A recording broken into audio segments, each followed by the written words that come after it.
دلا غافل نہ ہو یکدم، یہ دنیا چھوڑ جانا ہے، باغیچے چھوڑ کر خالی زمیں اندر سمانا ہے۔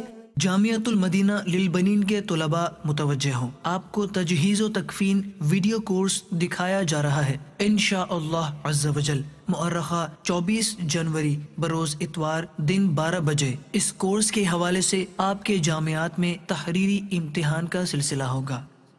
کفن کا بیان۔ مرد کا مصون کفن لفافہ، ازار، قمیص۔ عورت کا مصون کفن درجہ بالا 3 اور 2 مزید، سینہ بند، اوڑھنی۔ کفن کس طرح کا ہونا چاہیے؟ فقہائے کرام فرماتے ہیں جمعہ اور عیدین کو جو کپڑا پہنتا تھا اس کپڑے کا کفن مستحب ہے۔ کفن پہنانا یہ ایک اہم شے ہے، کفن پہنانے سے پہلے کفن بنانا یہ اس سے بھی اہم ہے۔ آپ کو کفن پہنانے کا طریقہ دکھاتے ہیں۔ اب یہ وہ بڑی چادر بچھائی گئی جو سر اور پاؤں سے اتنی زائد ہوگی کہ جو باندھنے میں آ جائے، پھر اس کے بعد وہ کپڑا کے جو میت کے سر سے لے کر پاؤں تک ہے وہ رکھا جائے گا، اور یہ تیسرا وہ قمیص ہے جس کو ہم نے کاٹا تھا، اور یہ قمیص کی کیفیت کیا ہوگی؟ اوپر کا حصہ جو اوپر آئے گا اس کو ہم پہلے لپیٹ کے ایک سائیڈ پر اوپر کی جانب کر لیں گے، یہاں کر لیں گے، اور یہ نیچے والا حصہ ہے۔ اب میت کو یہاں پر رکھنا ہے۔ میت ہو رہا ہے اور کفن تیار ہے۔ الحمدللہ رب العالمین والصلاة والسلام على سید الانبیاء والمرسلین، اما بعد فاعوذ باللہ من الشیطان الرجیم، بسم اللہ الرحمن الرحیم، الصلاة والسلام علیک یا رسول اللہ وعلا آلک وصحابک یا حبیب اللہ، الصلاة والسلام علیک یا نبی اللہ وعلا آلک وصحابک یا نور اللہ۔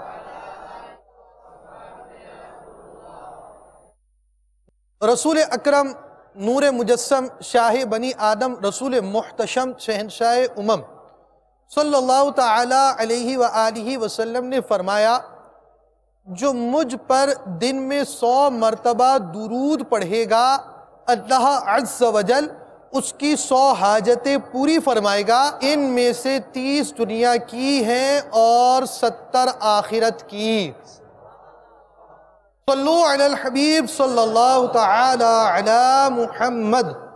میٹھے میٹھے اسلامی بھائیوں، مجلس تجہیز و تکفین کے عاشقان رسول، مدنی چینل کے ناظرین، اور اس وقت عالمی مدنی مرکز فیضان مدینہ میں موجود مختلف کورسز کے اسلامی بھائیوں، جن میں جامعۃ المدینہ کے سادسہ یعنی 6ٹی کلاس کے مختلف جگہ پڑھنے والے طلبہ، اور اسی طرح دورہ جسے آخری درجہ کہا جاتا ہے درس نظامی کا، جس میں مخصوص علم دین کی کتابیں جس کورس میں پڑھائی جاتی ہیں وہ درس نظامی کورس، اس کورس کے آخری درجے کے طلبہ بھی ہیں،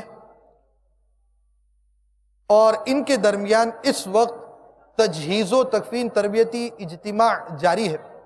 آج 18 ربیع الاول 1435 ہجری ہے۔ اس سے پہلے کہ آج کے تربیتی اجتماع کا باقاعدہ آغاز ہو، اللہ عز و جل کی رضا پانے اور ثواب کمانے کے لیے آئیے جن کی اچھی اچھی نیتیں نہ ہوں وہ نیتیں فرما لیں، اور جن کی کچھ اچھی نیتیں تھیں وہ مزید اچھی نیتیں کر لیں، کہ سرکار مدینہ راحت قلب و سینہ، فیض گنجینہ، باعث نزول سکینہ، صاحب معطر پسینہ صلی اللہ تعالی علیہ وآلہ وسلم کا فرمان باقرینہ ہے، نیت المؤمن خیر من عملہ، یعنی مومن کی نیت اس کے عمل سے بہتر ہے۔ ایک حدیث پاک میں ہے نیت بندے کو جنت میں داخل کرا دیتی ہے۔ عالم نیت شیخ طریقت امیر اہل سنت حضرت علامہ مولانا محمد الیاس عطار قادری رضوی دامت برکاتہم العالیہ فرماتے ہیں، نیک کام بغیر اچھی نیت کے کار ثواب نہیں ہوتا، نیک کام میں جس قدر اچھی نیت زیادہ اسی قدر ثواب بھی زیادہ۔ نیز شیخ طریقت امیر اہل سنت نے اس پرفتن دور میں آسانی سے نیکیاں کرنے اور گناہوں سے بچنے کے طریقوں پر مشتمل شریعت و طریقت کا جامع مجموعہ بنام مدنی انعامات بصورت سوالات عطا فرمایا۔ ان میں سب سے پہلا مدنی انعام نجت و ہی کا عطا فرمایا۔ اللہ عز و جل کی رضا پانے اور ثواب کمانے کے لیے حسب حال اچھی اچھی نجتیں کریں، مگر ٹھہریے، شیخ طریقت امیر اہل سنت کا مدنی پھول سماعت فرمائیے، دوسروں کی موجودگی میں نجت کا اظہار کرتے ہوئے احتیاط فرمائیے۔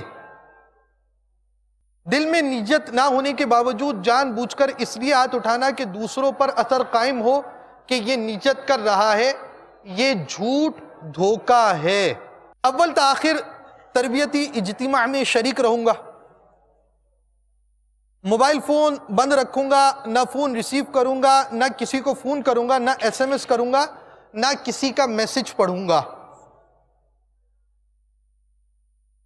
بلا وجہ کپڑے بدن سر یا داڑھی کے بال سہلانے، دریوں سے دھاگے نوچنے، انگلیوں سے فرش پر کھیلنے، ادھر ادھر دیکھنے، باتیں کرنے، ٹیک لگانے، پردے میں پردہ نہ ہونے کی صورت میں گھٹنے کھڑے کر کر دوسروں کے لیے بدنگاہی کا باعث بننے، گھٹنوں میں سر رکھنے، دوسروں کو اشارے کرنے، اٹھ کر چل پڑنے وغیرہ سے بچتے ہوئے علم دین کی تعظیم کی خاطر جہاں تک ہو سکا دو زانوں بیٹھ کر علم دین سمجھنے کے لیے نگاہیں نیچی کیے خوب کان لگا کر سنوں گا۔ مزید کچھ اپنے لیے نیتیں بڑھا لیتا ہوں۔ غلطی کی صحیح نشاندہی پر فوراً ازالہ کر لوں گا۔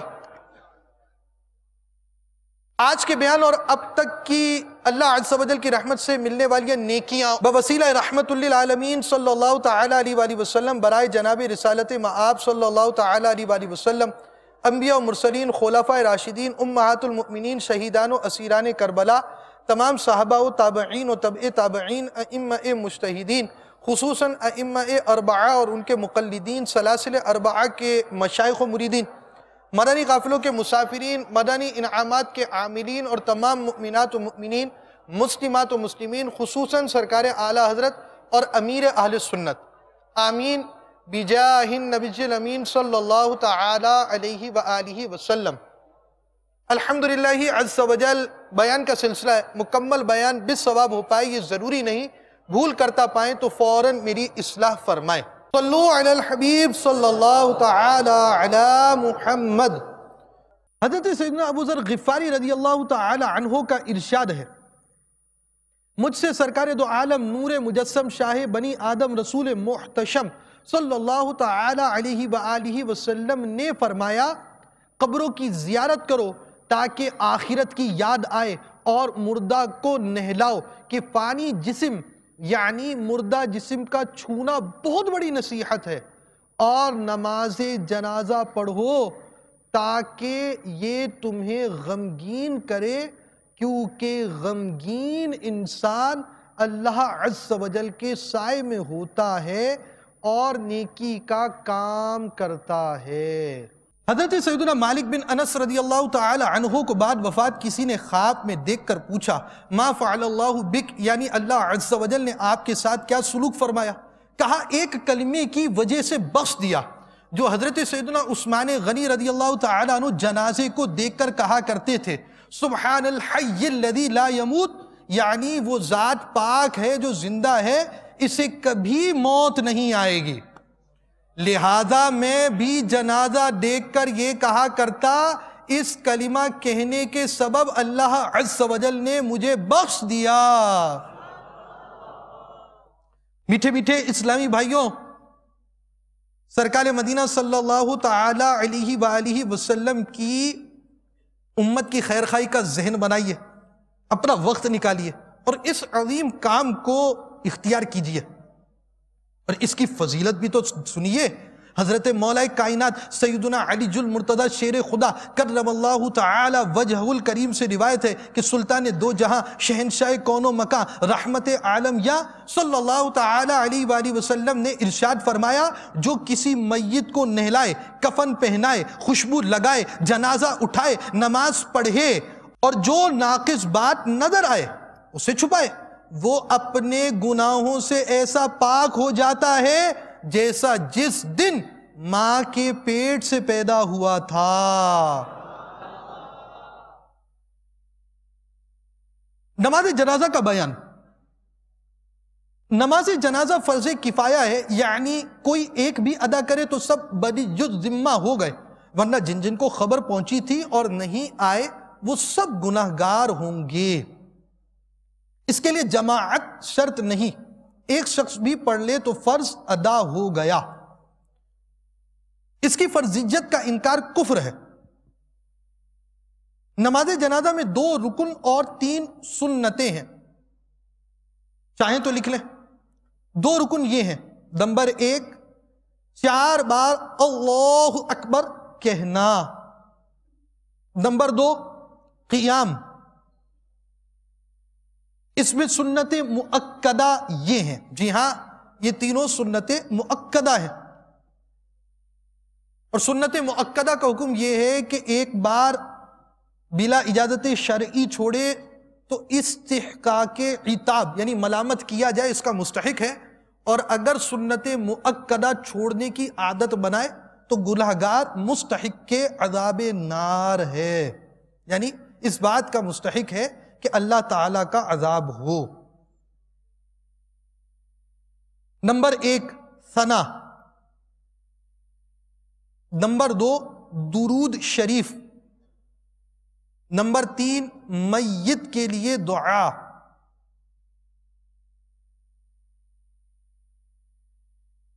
نماز جنازہ کا طریقہ حنفی. مدنی چینل کے ناظرین، عالمی مدنی مرکز فیضان مدینہ کے موجود حاضرین یہ یاد رکھیں، جو ہم مسائل بیان کر رہے ہیں، یہ جو طریقہ بیان کریں گے یہ حنفی طریقے پر مشتمل ہے، اور دیگر مذاہب سے شافعی، مالکی، حنبلی حضرات اپنے ائمہ کرام کے بتائے ہوئے طریقہ کار کے مطابق عمل کریں. مقتدی اس طرح نیت کرے، میں نیت کرتا ہوں اس جنازے کی نماز کی واسطے اللہ عز و جل کے، دعا اس میت کے لیے، پیچھے اس امام کے. اب امام و مقتدی پہلے کانوں تک ہاتھ اٹھائیں اور اللہ اکبر کہتے ہوئے فوراً حسب معمول ناف کے نیچے باندھ لیں اور ثنا پڑھیں. ثنا جو سبحانک اللہ پڑھی جاتی ہے اس کے اندر وَتَعَالَى جَدُّكَ کے بعد وَجَلَّ ثَنَاؤُكَ کا لفظ کا اضافہ کرے اور اس کے بعد وَلَا إِلَٰهَ غَيْرُكَ پڑھیں. بہتر یہ ہے کہ اس کو یاد کر لیں. پھر بغیر ہاتھ اٹھائے اللہ اکبر کہیں، پھر درود ابراہیم پڑھیں، پھر بغیر ہاتھ اٹھائے اللہ اکبر کہیں اور دعا پڑھیں. امام تکبیر بلند آواز سے کہے اور مقتدی آہستہ. باقی تمام اذکار امام و مقتدی سب آہستہ پڑھیں. دعا کے بعد پھر اللہ اکبر کہیں اور ہاتھ لٹکا دیں، پھر دونوں طرف سلام پھیر دیں. نماز جنازہ کی دعائیں بھی سماعت فرمائیے. بالغ مرد و عورت کے جنازے کی دعا: اللہم اغفر لی حینا و میتنا و شاہدنا و غائبنا و صغیرنا و کبیرنا و ذکرنا و انثانا. اللہم من احییتہ منا فاحیہ علی الاسلام ومن توفیتہ منا فتوفہ علی الایمان. الہی بخش دے ہمارے ہر زندہ کو اور ہمارے ہر فوت شدہ کو اور ہمارے ہر حاضر کو اور ہمارے ہر غائب کو اور ہمارے ہر چھوٹے کو اور ہمارے ہر بڑے کو اور ہمارے ہر مرد کو، ہماری ہر عورت کو. الہی تو ہم میں سے جس کو زندہ رکھے تو اس کو اسلام پر زندہ رکھ، اور ہم میں سے جس کو موت دے تو اسے ایمان پر موت دے. نابالغ لڑکے کی دعا: اللہم اجعلہ لنا فرطا واجعلہ لنا اجرا وذخرا واجعلہ لنا شافعا ومشفعا. الہی اس لڑکے کو ہمارے لیے آگے پہنچ کر سامان کرنے والا بنا، اور اس کو ہمارے لیے اجر کا موجب اور وقت پر کام آنے والا بنا دے، اور اس کو ہمارے سفارش کرنے والا بنا دے، اور وہ کہ جس کی سفارش منظور ہو جائے. نابالغ لڑکی کی دعا: اللہم اجعلہا لنا فرطا واجعلہا لنا اجرا وذخرا واجعلہا لنا شافعتا ومشفعا. الہی اس لڑکی کو ہمارے لیے آگے پہنچ کر سامان کرنے والی بنا دے، اور اس کو ہمارے لیے اجر کی موجب اور وقت پر کام آنے والا بنا دے، اور اس کو ہمارے لیے سفارش کرنے والا بنا دے، اور وہ جس کی سفارش منظور ہو جائے۔ یہ دعائیں مدنی چینل کے ناظرین اور عالمی مدنی مرکز فیضان مدینہ کے حاضرین یاد فرما لیں۔ آئیے اب آپ کو جنازے کا عملی طریقہ دکھاتے ہیں۔ شیخ طریقت امیر اہل سنت نے کس طرح نماز جنازہ ادا کی اور پڑھائی، اور اس تھیوری کا پریکٹیکل امیر اہل سنت کے عملی طریقے سے دیکھتے ہیں۔ صلو علی الحبیب صلی اللہ تعالی علی محمد۔ بالغ کی نماز جنازہ سے قبل یہ اعلان کیجیے: مرحوم کے عزیز و احباب توجہ فرمائیں، مرحوم نے اگر زندگی میں کبھی آپ کی دل آزاری یا حق تلفی کی ہو تو ان کو معاف کر دیجیے، انشاءاللہ عز و جل مرحوم کا بھی بھلا ہوگا اور آپ کو بھی ثواب ملے گا۔ اگر کوئی لین دین کا معاملہ ہو تو مرحوم کے وارثوں سے مشورہ کیجیے۔ نماز جنازہ کی نیت اور اس کا طریقہ بھی سن لیجیے۔ میں نیت کرتا ہوں اس جنازے کی نماز کی واسطے اللہ عز و جل کے، دعا اس میت کے لیے، پیچھے اس امام کے۔ اگر یہ الفاظ یاد نہ رہیں تو کوئی حرج نہیں، آپ کے دل میں یہ نیت ہونی ضروری ہے کہ میں اس میت کی نماز جنازہ پڑھ رہا ہوں۔ جب امام صاحب اللہ اکبر کہیں تو کانوں تک ہاتھ اٹھانے کے بعد اللہ اکبر کہتے ہوئے فوراً حسب معمول ناف کے نیچے باندھ لیجئے اور ثنا پڑھیے۔ دوسری بار امام صاحب اللہ اکبر کہیں تو آپ بغیر ہاتھ اٹھائے اللہ اکبر کہیے، پھر نماز والا درود ابراہیم پڑھیے۔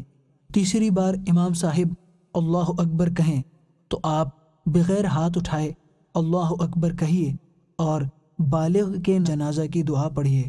اگر نابالغ یا نابالغہ ہے تو اس کی دعا پڑھنے کا اعلان کرنا ہے۔ جب چوتھی بار امام صاحب اللہ اکبر کہیں تو آپ اللہ اکبر کہہ کر دونوں ہاتھوں کو کھول کر لٹکا دیجیے اور امام صاحب کے ساتھ قاعدے کے مطابق سلام پھیر دیجیے۔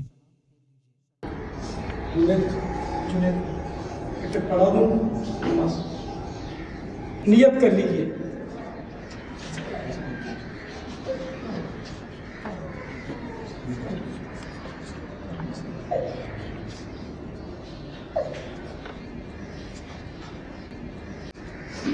اللہ اکبر۔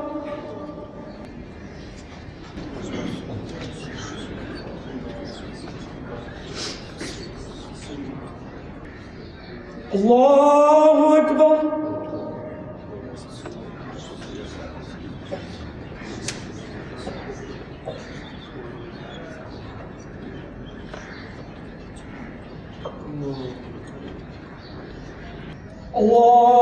اللہ اکبر۔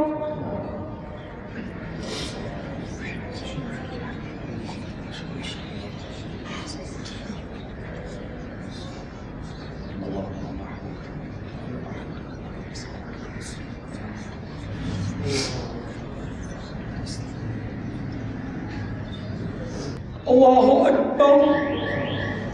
السلام علیکم ورحمۃ اللہ۔ السلام علیکم ورحمۃ اللہ۔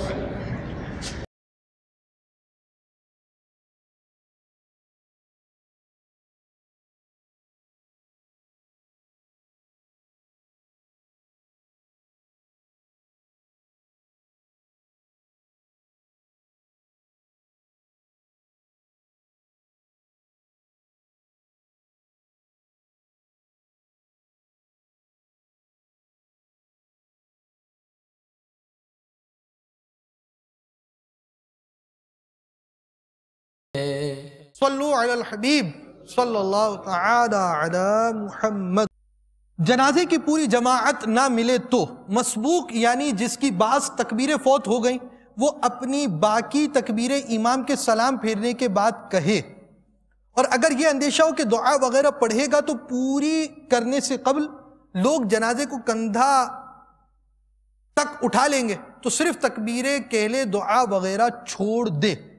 چوتھی تکبیر کے بعد جو شخص آیا وہ جب تک امام نے سلام نہیں پھیرا شامل ہو جائے اور امام کے سلام کے بعد 3 بار اللہ اکبر کہے، پھر سلام پھیر دے۔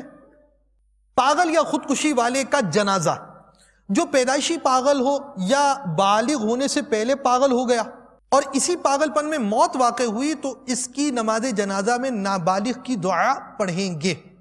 جس نے خودکشی کی اس کی نماز جنازہ پڑھی جائے گی۔ مسلمان کا بچہ زندہ پیدا ہوا یعنی اکثر حصہ باہر ہونے کے وقت زندہ تھا پھر مر گیا تو اس کو غسل و کفن دیں گے اور اس کی نماز پڑھیں گے، ورنہ اسے ویسے ہی نہلا کر ایک کپڑے میں لپیٹ کر دفن کریں گے۔ اس کے لیے سنت کے مطابق غسل و کفن نہیں ہے اور نماز بھی اس کی نہیں پڑھی جائے گی۔ جو مردہ پیدا ہوا یہ اس کے احکام ہے۔ سر کی طرف سے اکثر کی مقدار سر سے لے کر سینے تک ہے، لہذا اگر اس کا سر باہر آیا چیختا تھا مگر سینے تک نکلنے سے پہلے ہی فوت ہو گیا اس کی نماز نہیں پڑھیں گے۔ پاؤں کی طرف سے اکثر مقدار کمر تک ہے۔ بچہ زندہ پیدا ہوا یا مردہ یا کچا گر گیا اس کا نام رکھا جائے اور وہ قیامت کے دن اٹھایا جائے گا۔ نماز جنازے میں میت سے متعلق کچھ شرائط بھی ہیں، یہ لکھ لیں، فائدہ دیں گی انشاءاللہ عز و جل۔ نمبر 1، میت کا مسلمان ہونا۔ دوسری شرط، میت کے بدن و کفن کا پاک ہونا۔ اس کے کچھ مسائل بھی سن لیں۔ بدن پاک ہونے سے مراد یہ کہ اسے غسل دیا گیا ہو یا غسل ناممکن ہونے کی صورت میں تیمم کرایا گیا ہو، اور کفن پہنانے سے پیشتر اس کے بدن سے نجاست نکلی ہو تو دھو ڈالی جائے اور بعد میں خارج ہو تو دھونے کی حاجت نہیں۔ اور کفن پاک ہونے کا مطلب یہ ہے کہ پاک کفن پہنایا جائے اور بعد میں اگر نجاست خارج ہوئی اور کفن آلودہ ہوا تو حرج نہیں۔ بغیر غسل نماز پڑھی گئی نہ ہوئی، اسے غسل دے کر پھر پڑھے، اور اگر قبر میں رکھ چکے مگر مٹی ابھی نہیں ڈالی تو قبر سے نکالیں اور غسل دے کر نماز پڑھیں۔ اور مٹی دے چکے تو اب نہیں نکال سکتے، لہذا اب اس کی قبر پر نماز پڑھیں گے کہ پہلی نماز نہ ہوئی تھی کہ بغیر غسل ہوئی تھی، اور اب چونکہ غسل ناممکن ہے اب نماز ہو جائے گی۔ تیسری شرط، جنازہ کا وہاں موجود ہونا، یعنی کل یا اکثر یا نصف مع سر کے موجود ہونا، لہذا غائب کی نماز جنازہ نہیں ہو سکتی۔ جنازہ زمین پر رکھا ہوا ہو۔ چوتھی شرط، جنازہ زمین پر رکھا ہونا یا ہاتھ پر ہو مگر قریب میں۔ اگر جانور وغیرہ پر لدا ہوا ہو تو نماز نہ ہوگی۔ بہت اہم مسئلہ، جنازہ زمین پر رکھا ہوا ہو یا ہاتھ پر ہو مگر قریب ہو، اگر جانور وغیرہ پر لدا ہوا ہے نماز نہ ہوگی۔ پانچویں شرط، جنازہ مصلی نماز پڑھنے والا کے آگے قبلے کو ہونا، اگر مصلی کے پیچھے ہوگا نماز صحیح نہ ہوگی۔ یہ نماز کی شرائط میں سے ایک شرط ہے کہ میت آگے رہے نماز جنازہ کی۔ چھٹی شرط، میت کا وہ حصہ بدن جس کا چھپانا فرض ہے چھپا ہو، ستر عورت لازم ہے ورنہ نماز جنازہ نہیں ہوگی۔ میت امام کے محاذی، یعنی اگر ایک میت ہے تو اس کا کوئی حصہ بدن امام کے سامنے ہو، محاذی ہو، اور چند ہو تو کسی ایک کا حصہ بدن امام کے محاذی ہونا کافی ہے۔ اس کی ترتیب بھی الگ الگ ہوتی ہے جب کئی نمازیں جنازہ ایک ساتھ پڑھائی جائے۔ مسئلہ، اگر جنازہ الٹا رکھا یعنی امام کے داہنے سیدھے ہاتھ میت کا قدم ہو تو نماز تو ہو جائے گی مگر قصداً جان بوجھ کر ایسا کیا تو گناہگار ہوئے۔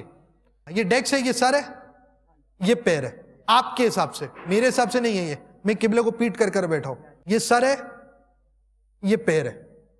آپ جیسے مثال کے طور پہ نماز جنازہ پڑھ رہے ہیں، اب یہ سر یہاں رکھا، یہ پیر یہاں رکھا، یہ الٹا ہے، تو اب اس الٹے میں نماز تو ہو گئی، مگر جان بوجھ کر اگر ایسے رکھا تھا تو گناہگار ہوئے۔ نماز جنازہ کون پڑھائے؟ نماز جنازہ میں امامت کا حق بادشاہ اسلام کو ہے، پھر قاضی، پھر امام جمعہ، پھر ولی کو۔ امام محلہ کا ولی پر تقدم بطور استحباب ہے، اور یہ بھی اس وقت کے ولی سے افضل ہو، ورنہ ولی بہتر ہے۔ کیا معنی ہوا؟ یعنی ہم نے ترتیب بتائی، نمبر 1 دیا بادشاہ اسلام کو، دوسرا قاضی کو دیا، پھر امام جمعہ کو نمبر دیا تیسرا، چوتھا نمبر دیا امام محلہ کو، پانچواں ولی۔ ولی قریبی رشتہ دار، تفصیل آ رہی ہے، ایک خاص قسم کے قریبی رشتہ دار کو ولی کہتے ہیں۔ اب یہ کہہ رہے ہیں کہ نمبر 5 آپ نے قریبی رشتہ دار کو دیا ہے، نمبر 4 دیا ہے آپ نے امام محلہ کو، تو اس کی تفصیل صدر الشریعہ نے بیان کی کہ نمبر 4 امام محلہ اس صورت میں ہے جبکہ قریبی رشتہ دار امام محلہ سے افضل نہ ہو۔ افضل ہمیں کیسے پتہ چلے بھائی؟ افضل تو اللہ بہتر جانے کون افضل ہے کون افضل نہیں۔ یا مراد یہ ہے کہ اگر امام محلہ غیر عالم ہے تو قریبی رشتہ دار عالم ہو تو عالم غیر عالم سے افضل ہے۔ امام محلہ عالم ہے اور قریبی رشتہ دار ولی، یعنی ہر قریبی رشتہ دار مراد نہیں ہے، ولی جو ہے وہ مفتی ہے، تو اب مفتی اس سے زیادہ حقدار ہے۔ ولی سے مراد میت کے عصبہ ہیں، اور نماز پڑھانے میں اولیاء، یہ اولیاء کرام کی بات نہیں ہو رہی، یہ اولیاء کی مراد وہی ولی قریبی رشتہ دار۔ نماز پڑھانے میں اولیاء کی وہی ترتیب ہے جو نکاح میں، صرف فرق اتنا ہے کہ نماز جنازہ میں میت کے باپ کو بیٹے پر تقدم ہے اور نکاح میں بیٹے کو باپ پر۔ یعنی کسی عورت کا بیٹا ہے، بالغ ہو گیا، بڑا ہو گیا، اب وہ دوسرا کسی اور جگہ پر نکاح کرنا چاہ رہی ہے، تو اب اس میں جو اجازت کے معاملات ہیں اس میں بیٹا زیادہ حقدار ہے باپ سے، یعنی اس عورت کے باپ کی اجازت سے پہلے بیٹے کا حق ہے۔ اب جب جنازے کا معاملہ آئے گا تو جنازے کے معاملے کے اندر باپ بیٹے سے زیادہ حقدار ہے، یعنی باپ پڑھائے پہلے نماز جنازہ۔ اب پہلا تو یہ مسئلہ ہو گیا کہ بادشاہ اسلام، پھر قاضی، امام جمعہ، امام محلہ، اس کے بعد اگر ولی کی باری آتی ہے تو ولی میں پہلے باپ پھر بیٹا۔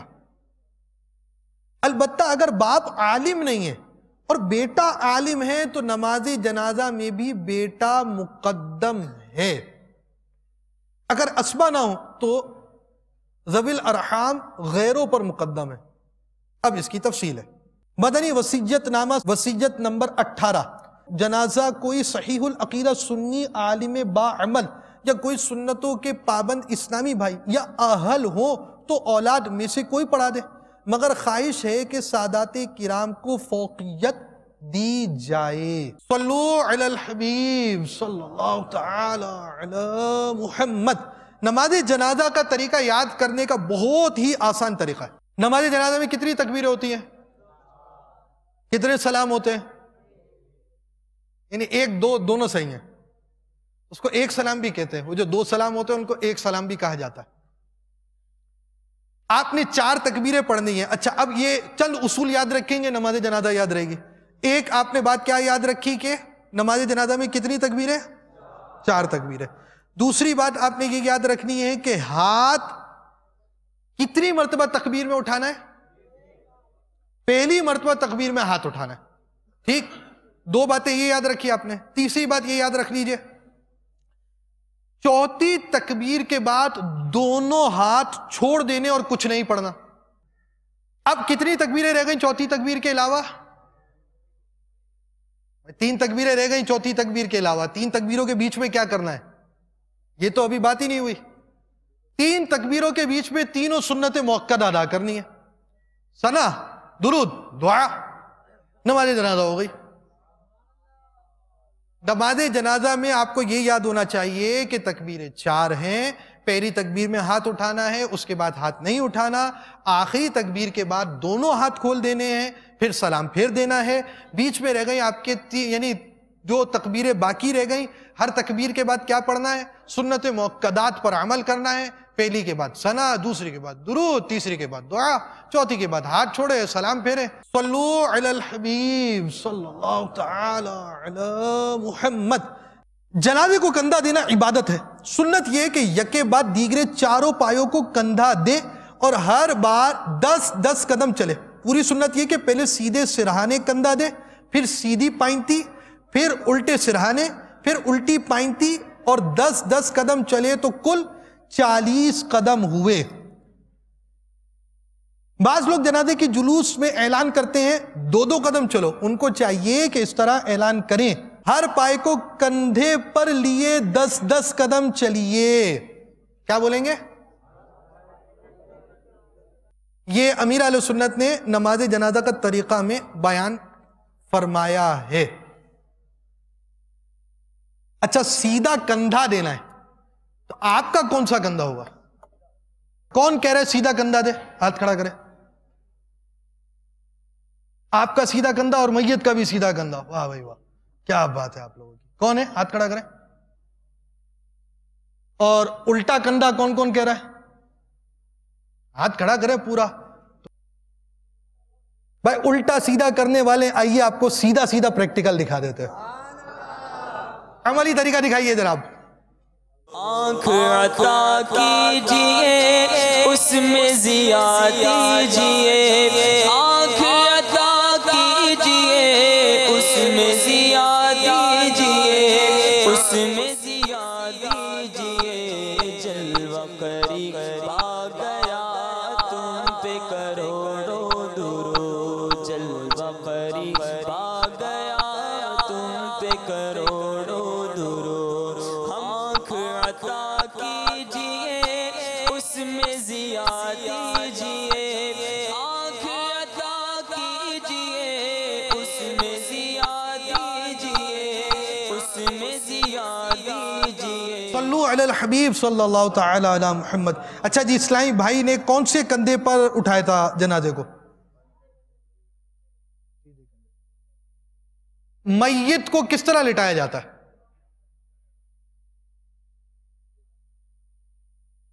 میت کو جو لٹانے کا طریقہ ہے، چہرہ ادھر آئے گا، ادھر آئے گا، ادھر آئے گا، ادھر آئے گا. چہرے کا کیا اصول ہے؟ یہاں پر بھی رکھ کر قبلہ رخ ہو جائے گا، یہاں پر رکھیں گے تو بھی قبلہ رخ ہو جائے گا. میت کی سیدھی کروٹ پر قبلہ ہونا چاہیے. کیا اصول ہے؟ میت کا سر یہاں آئے گا. یہ آپ کی جانب سے، میری جانب سے نہیں ہے. میت کا سر یہاں پر ہے، قدم یہاں پر ہے. اچھا، سر یہاں پر ہے تو سیدھا ہاتھ یہاں ہوگا یا وہاں ہوگا؟ میری طرف آئے گا، آپ کی طرف آئے گا؟ میری طرف آئے گا. اب سیدھا کندھا یہاں پر ہے. اب میں اس کو کندھا دوں تو میرا سیدھا کندھا آئے گا، الٹا کندھا آئے گا؟ تو جنہوں نے الٹا بولا ان کو مدنی سزا دے دو، جنہوں نے سیدھا بولا ان کو مدنی فیس لے لیتے. ہمارے تو دونوں ہاتھوں میں لڈو ہیں. جنہوں نے کچھ نہیں بولا تو کوئی بات نہیں، ان سے مدنی سزا بھی لے لیتے، مدنی فیس بھی لے لیتے. میں اس ڈولے کا راز فاش کرتا ہوں. یہ ڈولا آپ دیکھ رہے ہیں نا، یہ ڈولا کسی مسجد کا وقفی ڈولا نہیں ہے. یہ ڈولا ایک دکاندار کا ڈولا ہے، کیونکہ ہم نے یہ فرضی قدم چلانے تھے. دیکھ رہے ہیں نا آپ، یہ خاکے، کوئی میت نہیں ہے، چادر کے آر پار نظر آ رہا ہے. یہ ایک فرضی عملی خاکہ ہے، اور اس کے لیے ہم نے مسجد کا ڈولا استعمال نہیں کیا کہ ایسے فرضی کام کے لیے بھی ہمیں شرعاً مسجد کا ڈولا استعمال کرنے کی اجازت نہیں ہے. دکاندار کا ذاتی ملک کا ڈولا، اس سے ہم نے یہ فرضی عملی طریقہ دارالافتاء اہل سنت کی رہنمائی سے بنایا. ڈولے کا بھی استعمال اسی طور پر ہو سکتا ہے جس کی شرعی رہنمائی ملی ہو. یہ ڈولے ہماری ریکارڈنگ کے لیے نہیں ہے جو مسجدوں کے لیے وقف ہوتے ہیں. یہ جس کام کے لیے وقف ہیں اس کے علاوہ ان سے کوئی کام نہیں لیا جا سکتا. اس لیے آپ کو وہ جو مسجد کا جتنا عرف ہے اس ڈولے کے استعمال کا اس تک کیا جائے گا. قبرستان لے کر جانے کا اگر عرف نہیں ہے تو اس ڈولے کو قبرستان لے کر نہیں جایا جا سکتا. یہ ریکارڈنگ کا پس منظر تھا جو آپ کو بیان کیا گیا. چھوٹے بچے کے جنازے کو اگر ایک شخص ہاتھ پر اٹھا کر لے چلے تو حرج نہیں، اور یکے بعد دیگرے لوگ ہاتھوں ہاتھ لیتے رہیں.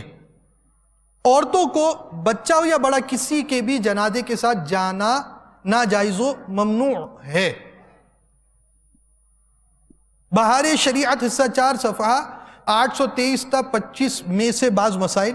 جنازے کے ساتھ پیدل چلنا افضل ہے، سواری پر ہو تو آگے چلنا مکروہ اور آگے ہو تو جنازے سے دور ہو۔ مسئلہ نمبر 8، عورتوں کو جنازے کے ساتھ جانا ناجائز و ممنوع ہے اور نوحہ کرنے کے لیے ساتھ ہوں تو سختی سے منع کیا جائے۔ اگر نہ مانے تو اس کی وجہ سے جنازے کے ساتھ جانا نہ چھوڑا جائے گا کہ اس کے ناجائز فعل سے یہ کیوں سنت ترک کرے، بلکہ دل سے اسے برا جانے اور جنازے میں شریک ہو۔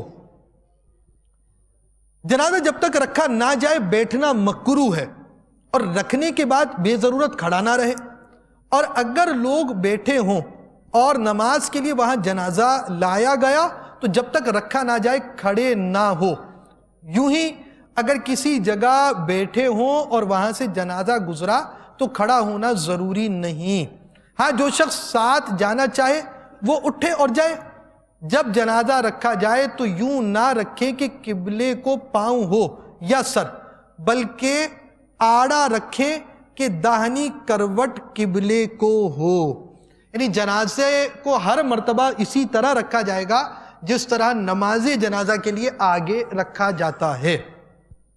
مدنی وصیت نامہ وصیت نمبر 16، جنازہ لے کر چلتے وقت تمام سنتیں ملحوظ رکھیں۔ وصیت نمبر 17، جنازے کے جلوس میں سب اسلامی بھائی مل کر امام اہل سنت رضی اللہ تعالی عنہ کا قصیدہ درود کعبے کے بدر الدجا تم پہ کروڑوں درود پڑھیں۔ اس کے علاوہ بھی نعتیں وغیرہ پڑھیں، مگر صرف اور صرف علماء اہل سنت ہی کا کلام پڑھا جائے۔ صلو علی الحبیب صلی اللہ تعالی علی محمد۔ میت کو دفن کرنا فرض کفایہ ہے، اور یہ جائز نہیں کہ میت کو زمین پر رکھ دیں اور چاروں طرف سے دیوار قائم کر کر بند کر دیں۔ قبر 2 قسم کی ہے، لحد، یہ قبر کھود کر اس میں قبلے کی طرف میت کے رکھنے کی جگہ کھودیں۔ صندوق، وہ جو ہندوستان میں عموماً رائج ہے، لحد سنت ہے۔ نرم زمین ہو تو صندوق میں حرج نہیں۔ عورت کی میت کو اتارنے سے لے کر تختہ لگانے تک کسی کپڑے سے چھپائے رکھیں۔ اندرون قبر دیواریں وغیرہ کچی مٹی کی ہوں، آگ کی پکی ہوئی اینٹیں استعمال نہ کی جائیں۔ اگر اندر میں پکی ہوئی اینٹ کی دیواریں ضروری ہوں تو پھر اندرونی حصہ مٹی کے گارے سے اچھی طرح لیپ دیا جائے۔ قبر روزانہ یہ کرتی ہے پکار، مجھے میں کیڑے مکوڑے بے شمار۔ قبر اونٹ کے کوہان کی طرح ڈھال والی بنی ہوئی ہو۔ مستحب یہ ہے کہ سرہانے کی طرف سے دونوں ہاتھوں سے 3 بار مٹی ڈالیں۔ مزید تفصیلات کے لیے وزٹ کیجیے tajheezottakfeen.dawatesslami.net۔ دلا غافل نہ ہو یکدم، یہ دنیا چھوڑ جانا ہے، بغیچے چھوڑ کر خالی زمیں اندر سمانا ہے۔